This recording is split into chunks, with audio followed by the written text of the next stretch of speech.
Indian association of palliative care കേരളയുടെ ആഭിമുഖ്യത്തിൽ palliative വോളണ്ടിയർമാരുടെ സംസ്ഥാന സമ്മേളനം ഡിസംബർ 28, 29 തീയതികളിൽ കോട്ടയം പാമ്പാടി ദേറയിൽ നടക്കുമെന്ന് ഭാരവാഹികൾ വാർത്താസമ്മേളനത്തിൽ അറിയിച്ചു.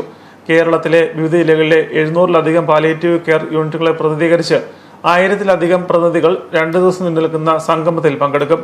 പൊതുസമ്മേളനം 28-ന് വൈകുന്നേരം 6:30-ന് ആരോഗ്യവകുപ്പ് മന്ത്രി വീണ ജോർജ് ഉദ്ഘാടനം ചെയ്യും. ചാണ്ടി ഉമ്മൻ MLA അധ്യക്ഷത വഹിക്കും.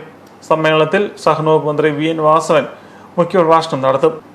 IAPC വാർഷിക ജനറൽ ബോഡിയും വാർഷിക ബജറ്റ് അവതരണവും 25-27 വർഷത്തേക്കുള്ള പുതിയ പ്രവർത്തക സമിതി തെരഞ്ഞെടുപ്പും നടക്കും. ഏകദേശം കേരളത്തിൽ 700-ഓളം palliative care centres non governmental agencies നടത്തുന്നുണ്ട്. അവിടെ നിന്നുള്ള വോളണ്ടിയേഴ്സ് ആണ് ഈ സമ്മേളനത്തിൽ പങ്കെടുക്കുന്നത്. ഞങ്ങളുടെ ഉദ്ദേശം 1200-ഓളം വോളണ്ടിയേഴ്സ്. വാർത്താ സമ്മേളനത്തിൽ സംഘാടക സമിതി ചെയർമാൻ ഡോക്ടർ കോയക്കുട്ടി, കോട്ടയം ജില്ലാ ട്രഷറർ ഡായി ടി അബ്രാഹാം, സ്വാഗത സംഘം publicity committee chairman Thomas John, committee അംഗം ബെന്നി കോച്ചേരി എന്നിവർ പങ്കെടുത്തു.